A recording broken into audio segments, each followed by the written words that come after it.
All right, it is November 27th, and here are 5 best bets for this college basketball Wednesday. College basketball, unlike the NBA, does not take Thanksgiving off. There are tournament games, of course, or invitational tournament games on Thursday as well. So we'll be back tomorrow for some more college basketball best bets. Might be in a little bit of a different setup. Definitely will be. You'll see that tomorrow. I might not have graphics tomorrow in the next 2 days, just because I'm going to be away from my normal setup. So just warning about that. But I mean, again, the content will probably be just the same. It'll probably literally just be all me, and I'll try to edit it a little bit so I can put logos on the screen. I'll be honest, I don't really know how to do editing besides on a PC, so I'll try editing on my phone if I make the video on my phone. Regardless, we'll have content for you the next couple days, but those videos might be on my phone. Regardless, we've got our college basketball picks here for November 27th, and folks, make sure to hit that subscribe button down below for some more daily college best bets here on the channel. Also, in a couple hours, we'll have our NBA predictions. Every NBA team plays today. There are 15 games. I kid you not. It's a long video, longer than normal for the college or for the NBA predictions. And then also, yesterday we posted our college football predictions. Just like in the NBA, every college football team plays this week because it's the final week of the season. And if you paid attention to yesterday, I told you we had a huge bet that we really like. My favorite bet yesterday was for college football. It was the Buffalo Bulls beating the Akron played Ohio. No, they played Toledo. Regardless, the best bet was the Buffalo Bulls beating Kent State. Kent State went 0-12 in the regular season, and exactly, we had Buffalo covering the 23.5 points. So if you hit that, congratulations. But again, we've got more picks for you today in terms of college basketball, and our PFL predictions are on the channel as well for the PFL championship card on Friday in Riyadh, Saudi Arabia. Okay, and actually our NFL predictions are out later today as well. Yeah, we've got a lot of content here on the channel. Okay, let's get in now, do our 5 best bets here for college basketball. We start things off with, oh God, the graphic's wrong. Oh, cut, I actually didn't mean to do this. Hold on. There, I actually don't know why I accidentally put Tennessee's logo instead of Louisville. So there's the little fix. Louisville and Indiana play here. This is in the Bahamas, if I'm not mistaken. Yes, the Indiana Hoosiers, who are ranked 14th, take on the Louisville Cardinals. Of course, both these teams very close in terms of, they're right next to each other. Louisville is 2 hours away from Bloomington, Indiana. Regardless, both these teams will meet up in Nassau in the Bahamas for this game. And we like Indiana, okay? We like the Hoosiers. Now, we don't just like the Hoosiers in football. We like them in basketball as well. Not as much, I'll be honest, in basketball. Last year, again, I've told the story before if you watched the channel in terms of the one game we picked Indiana. We picked the Indiana game earlier this year against South Carolina, I think it was. And if you've been watching, the college football predictions here with Indiana as well, I'll be honest with you. I went to Indiana last year and I picked against it, and I go to all the Indiana football and basketball games just so I could watch my bets unfold and bet against the Indiana Hoosiers. This year, we are trying a different strategy. We are picking the Indiana Hoosiers because, guys, Bloomington sports are back. Sports are back in Indiana this year. Obviously, Kurt Cignetti brings Indiana to the college football playoffs. Knock on wood, they beat Purdue. They better win the old Oaken Bucket. They better. If they don't, gonna be bad this weekend. They're 29-point favorites. Regardless, Indiana now gets Louisville, and the Hoosiers this season, again, ranked 14th. They are 4-0 to start the season. Wins over SIU Edwardsville, East Illinois, the South Carolina Gamecocks, and UNC Greensboro as well. And of course, they've got one of the better players in all of college basketball. We are talking about Mackenzie Mbako, averaging 19 points a game. Obviously, they added the former Arizona Wildcat and Omar Ballo as well, who is leading this team with 10 rebounds a game. Obviously, 12 points a game as well for him. And you got Miles Rice as well, who's playing really well this season. Trey Galloway, he is a fifth-year senior, but Trey Galloway is doing his job as well in this Indiana team in a less significant role, obviously with less minutes than last season, but Galloway is still doing what they need him to do as well. I do actually like Indiana this season. I think they're a lot better, obviously. Obviously, Khalil Ware is gone, but you know what? Hear me out. I think Khalil Ware leaving this team, I think, actually helps them. Like, watching Khalil Ware in person, he's huge. He's an athletic guy, but I don't know. It just didn't really impress me in a team setting, I'm going to be honest with you. Like, was always just trying to make that play, that highlight play, but didn't feel like a team player. Again, that was just my assessment of watching Khalil Ware in college. But again, good for him. He got drafted in the first round. Now he's on the Miami Heat, right? Like, I can't hate on the guy. And I haven't even mentioned Malik Renault, who honestly hasn't been that great this season. I think against Mbako, Rice, and Balo have been more impressive to me than Renault, who's been their big star at points. But regardless, the Indiana Hoosiers take on Louisville in this game. I just think they're the better team. Louisville, again, so far this season, has lost to Tennessee. That's why I had Tennessee in the graphic. I completely butchered that. But still, Tennessee beat Louisville by 22 points. Since then, again, Louisville's bounced back and beat Bellarmine and Winthrop. But there's not one guy in this Louisville team you point at and say, oh, this guy can take over the game. I guess it's Ryan Smith. But other than him, I mean, again, Indiana's got Mbako who can score. They got Miles Rice. If Malik Renault shows up, they have him as well. For Louisville, like, besides Ryan Smith, like, Keyshawn Pryor can score. I don't know. Terrence Edwards is on this team as well. I don't love the Louisville Cardinals, honestly. I think Indiana's the better team. I keep forgetting Chucky Hepburn's on this Louisville team as well now, obviously. He's a senior now at this point, right? Hepburn's got to be a senior. Yeah. Chucky Hepburn, obviously, was familiar with Indiana last year, played Indiana with Wisconsin. A lot of Wisconsin's guys left, obviously. AJ Storr going to Kansas as well. But Hepburn now at Louisville, again, he is playing big minutes for this team. But I don't know. I think Indiana's the better team. I think they will win this game. Again, I feel like Indiana sports they're different this year, man. The Hoosiers are back. Really, the entire city of Bloomington's back. The University of Indiana's back. And of course, that happens right after I leave the place. So, you know what? Hoosiers, give me the cream and crimson to win the game. They're going to win and cover by 2.5 points as well in the Bahamas against the Louisville Cardinals. Next up, let's go on to a matchup here between two West Coast schools, not the West Coast Conference, but two West Coast schools. We have got the Oregon Ducks taking on the San Diego State Aztecs. Now, we gave you an unofficial pick for yesterday's video. I dropped it in very quickly that, you know what, I thought San Diego State was going to cover against Creighton, and I thought there was a chance they would beat Creighton. Well, what happened? They beat Creighton by 18 points. They put belt to ass in that game. Good for the Aztecs, man. Really, again, I think so highly of Gonzaga. And SDSU, this is going to sound crazy, but San Diego State only lost to Gonzaga by 13 points, which should be marked as an achievement right now, the way Gonzaga has been beating teams. Okay, now SDSU gets Oregon. I get it, Oregon's 6-0 this season. They haven't lost a game, right? They beat Riverside. They beat Montana. They beat Portland. They beat Troy. They beat Oregon State. They beat Texas A&M, right? I mean, good wins for them, again, especially the A&M win yesterday. But second half of a back-to-back, you now get the San Diego State team who's playing with all the momentum, with a huge victory over Creighton, a ranked team, given should Creighton be ranked in the first place? Probably not. But still, it's a huge victory for San Diego State they're coming off of.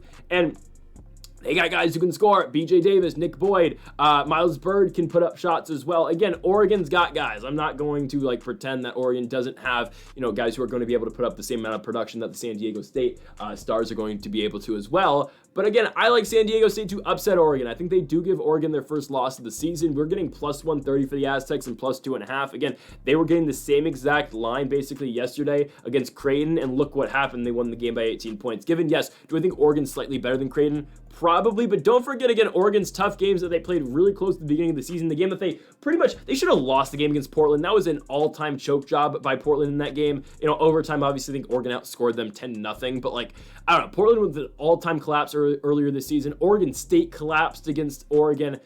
I think San Diego State's good enough to not collapse like those other Oregon schools. I know San Diego State's not in Oregon, but like the other Oregon schools in Oregon State and Portland, I think San Diego actually takes care of business. Give me San Diego State to win this game against the Oregon Ducks. This one's in Vegas, if I'm not mistaken, right? Yes, and the MGM Grand. Give me San Diego State to beat the Oregon Ducks, and I do obviously like them to cover the 2.5 points, but we like the money line as well. Give me SDSU to cover and win against the Ducks. Next up, we go on to the finale of the Maui Invitational. What a game. What a tournament. You get Memphis and Auburn. Now, I don't think it's too far-fetched to say, oh, Auburn was going to be in the championship game. I think, again, I'm not going to say it's predictable, but you could definitely see it coming. Again, I thought Auburn's one of the better teams in this tournament, obviously, right? But Memphis, man. After watching Memphis's game against the University of San Francisco Dons, I didn't expect them to be in this spot. Not in the slightest did I expect Memphis going in, again, after the USF game at the Chase Center, going into the tournament. Oh, they get UConn. Oh, great. They beat UConn.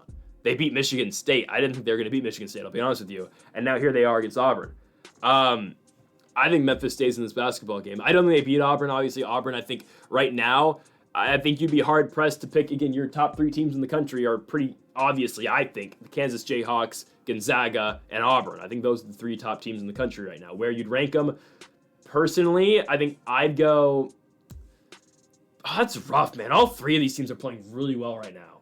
because Kansas just beat Duke, Gonzaga's Gonzaga, and Auburn, of course, playing great basketball too. I think you'd have to put Kansas 1 still. I think, God, I've been hyping up Gonzaga all year long, but I'd probably put them 3 right now. I'd probably go Kansas just because based off merit and based off, how these teams have been playing so far this season and the teams they've beat. I'd probably go Kansas, then Auburn, then the Zags, if I'm being honest with you. I think that's how I rank the top 3. Obviously, again, UConn's the other team that's up there, but I don't care. UConn's lost back-to-back games. They are not a top 3 team in the country right now, obviously. Let me look at the way they're playing, UConn, who they play, Dayton. Gonzaga's taken basically a week off. We're going to see them today against West Virginia. I'm not predicting that game. I will tell you again, I think Gonzaga beats the crap out of the Mountaineers in that game.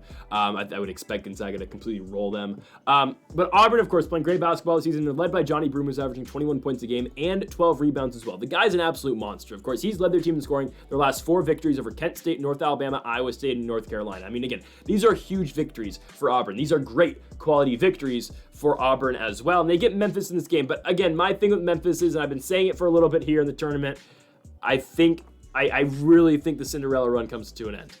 It hasn't been PJ Haggerty who's been leading the charge for Memphis. No, it's been Tyrese Hunter instead, who's led Memphis in points in both their games so far in this tournament. Their senior point guard out of Richane, Wisconsin, probably butchered that, has been leading the charges so far this tournament for Memphis. Again, he's a former Texas product. Before that, he was an Iowa State Cyclone. He's been playing great basketball. And again, we went into this tournament thinking, okay, if Memphis is going to stand a chance, and if Memphis is going to play good basketball and get far in this tournament, it was going to be because of the play of PJ Haggerty. No, it's been Tyrese Hunter.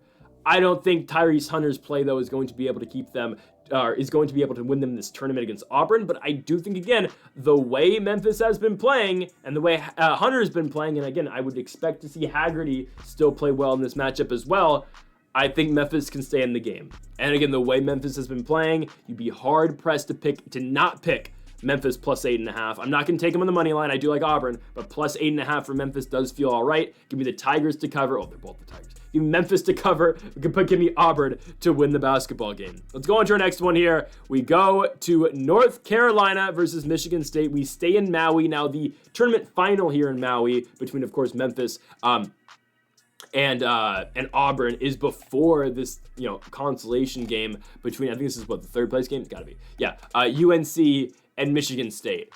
I think North Carolina should pretty easily win this basketball game. I know they have not won a game in this tournament by more than, that amount of points. I get that. I do think they're better than Michigan State. After watching both these teams yesterday, again, North Carolina lost, obviously, to Auburn. I get that. I do think they are the better team than Michigan State, though. Michigan State, again, had a very piss-poor second half against Memphis. They couldn't really get anything going. Memphis, again, they were led in points in that game by Jace Richardson, who's averaging 10 points a game. My thing with Michigan State is, again, Jaden Akins, not bad, but, I don't know. They have, Akins scores 12 a night, Frankie Fiddler scores 11, Jace Richardson scores 10 a night. Obviously, Richardson's numbers are higher, obviously, because of the last 2 games he's played. I don't know. Compare that to what the Tar Heels are going to bring out with RJ Davis, with Seth Trimble, with Jalen Washington, with Elliot Cadeau. I don't know. I think North Carolina's got the better players. It's that simple. I just think UNC's the better team. Again, we saw North Carolina win their first game against Dayton by 2 points, and then lose to Auburn by 13. Michigan State, obviously, their 2 games just lost their last one to Memphis, and they beat Colorado before that by 18 points. It doesn't make sense, obviously, because look at where Colorado's at now, right? Colorado is coming off a victory over UConn. It's insane. And so UConn gets to play, Dayton now? Oh my goodness, how far they have fallen. Give me North Carolina, though, to beat Michigan State. I think they're the better team. Again, after watching both these teams play yesterday in the Maui Invitational and the day before, too, I just think, again, the team that passes the eye test is North Carolina. I think they're the better team. Obviously, again, if you want to go purely based on rankings, okay, UNC is ranked number 13th, and Michigan State is out the rankings. Obviously, again, that doesn't mean everything. Like how UConn is 2 and they just lost to unranked Colorado of all teams. But yes, do give me North Carolina to go in here, cover the spread in Maui. They will cover the 4.5 points and they'll win the game outright. North Carolina gets the job done against Sparty. Of course, we're talking about Michigan State. Let's go on to our final game of the video. And yes, we had to return to Maui. We had to. Dayton in Connecticut. Guys, we're taking Dayton to cover the spread. You know what? Dayton's played 2 really competitive basketball games this tournament. They've lost both of them, but they lose by 2 points to North Carolina. They lose by 5 points to Iowa State. You know what? We're going to roll at the Dayton Flyers in this game. Again, they're non-conference before, or they're scheduled before the Maui Invitational. Not all that impressive. A win over St. Francis, PA. Northwestern by 5 points. Of course, no Boo Buie anymore for that Northwestern squad. Ball State by 8 points. Capital, where the hell is that? By 21 points. New Mexico State beat them by 21 points, but I mean, it's New Mexico State. But still, look at the games they've played so far in this tournament. They've been competitive. Who's to say they're not going to be competitive against UConn? My thing is, again, UConn, based off the way they played their last 2 games, they should not be favored by 7.5 points against anybody. Look at their first 4 wins. Oh, Sacred Heart, New Hampshire, Lemoyne, East Texas A&M. Well, look at the way they just played. I know, again, they lost both those games by a combined 3 points. I understand it. I get it. But still, regardless of how you feel, if, oh, UConn's going to win the game or Dayton's going to win the game, we are picking the University of Connecticut to win the basketball game. Regardless of how you feel about that, though, they haven't beat a team yet this tournament by more than 8 points. And they've bet, sorry, they haven't won in general, but they have only bet in competitive games. The same thing about Dayton. They have not lost a game by more than 8 points so far this tournament, and they've only been in competitive games against good schools. Iowa State, and of course in their first game as well, against UNC. Dayton's look fine. They have. Obviously, they're led by Malachi Smith. You're going to get Nate Santos. You're going to get Cheeks, who's going to score, as well as Zed Key. For UConn, again, not a bad team, but I'm just not sold. We have watched them play, and they have just come up short. They lost to Colorado 73-72. Their freshman Liam McNeely dropped 20 in that game. McNeely, again, they showed the shot the other day of the bench of McNeely pumping up his team. That's the true freshman. I think, no, he definitely didn't spend a redshirt year. Yeah, that's the true freshman, Liam McNeely. The guy's 18 years old and he's pumping up the team. It feels like he's the only one other than Dan Hurley that actually wants to win. I don't know. I feel like this UConn team's super unmotivated. They've already gone 0-2 in this tournament. They get their 3rd game in Maui. I mean, yes, they have a lot more to lose, and obviously they have another tough slate coming up. They got to go play Baylor, and then obviously December 14th, a huge matchup between them and Gonzaga. But we'll get there when we get there. Obviously, right now, guys, UConn can't win a big game. They can't beat Colorado. They can't beat Dayton. I don't think they're going to get it done. They're on ESPN2, 9 o'clock tomorrow night. Tonight. Give me the Dayton Flyers to cover the spread against UConn. I don't mind Dayton to win. I'd sprinkle it. I'd sprinkle plus 255. But definitely we do like the plus 7.5. I am officially predicting UConn to win the game, so I wouldn't suggest sprinkling. But you know what? If you feel good about Dayton, go bet it. I just think, again, UConn probably finally gets one here in Maui. But I just question, are they going to be able to blow this team out? Definitely not. Give me Dayton to cover, but give me UConn to win. So, folks, thank y'all for watching our 5 best bets for November 27th here for college basketball. Make sure to hit that subscribe button down below for more. Make sure to leave a like if you did enjoy the video. Make sure to comment if you do disagree with any of the picks. Folks, thank y'all for watching. We'll be back tomorrow for Thanksgiving for more college basketball best bets. Folks, thank y'all for watching. And Mamba, forever.